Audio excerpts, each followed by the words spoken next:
Greetings using using te, using greetings with people's names, and using greetings with plurals.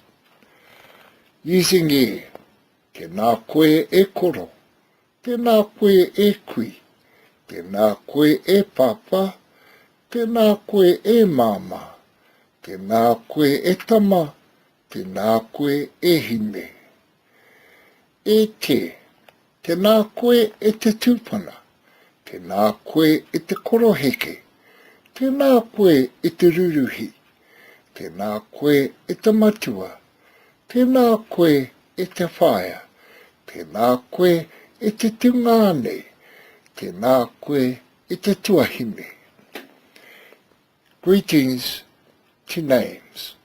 Tēnā koe e Debbie, tēnā koe e Joseph, tēnā koe e Mary, tēnā koe e Terry, tēnā koe e Moira. Greetings using plural.